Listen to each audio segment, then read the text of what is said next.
السلام علیکم ورحمۃ اللہ وبرکاتہ۔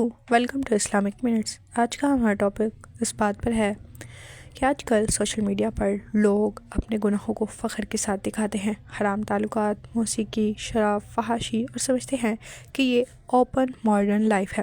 لیکن آپ صلی اللہ علیہ وسلم نے گناہوں کو چھپانے کا حکم دیا ہے، اور انہیں ظاہر کرنا اتنا بڑا جرم ہے کہ اللہ تعالیٰ خود ایسے انسان کو معاف نہیں کرتا ہے جب تک وہ ان چیزوں سے توبہ نہ کر لے۔ سب سے پہلے بات سمجھنا ضروری ہے کہ گناہ کرنا ایک جرم ہے، لیکن گناہ کو ظاہر کرنا دوسرا بڑا جرم ہے۔ حدیث نبوی کے مطابق ہر میری امت کے لوگ معاف کیے جائیں گے سوائے مجاہرین کے، جو گناہ کو ظاہر کرتے تھے۔ جو لوگ گناہ چھپا لیتے ہیں ان کی معافی کی امید بہت زیادہ ہوتی ہے، لیکن جو لوگ گناہوں کو ظاہر کرتے ہیں اور دنیا کو بتاتے ہیں ان پر اللہ تعالیٰ کی خاص ناراضگی ہوتی ہے۔ نبی کریم صلی اللہ علیہ وسلم نے فرمایا، کوئی شخص رات کو گناہ کرتا ہے، اللہ اس پر پردہ ڈال دیتا ہے، مگر وہ صبح ہو کر کہتا ہے کہ میں نے رات میں یہ کیا، تو وہ خود اللہ کا پردہ ہٹا دیتا ہے۔ اللہ تعالیٰ انسان کی غلطی کو چھپاتا ہے، لیکن جب انسان خود پبلک میں یہ اعلان کر دے تو اللہ اس کے پردے کو ختم کر دیتا ہے۔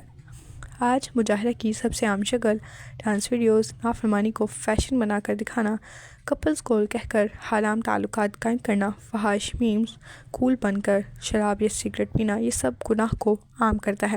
قرآن میں اللہ تعالیٰ نے ارشاد فرمایا، جو لوگ فحاشی کو پھیلانے میں خوش ہوتے ہیں ان کے لیے دردناک عذاب ہے۔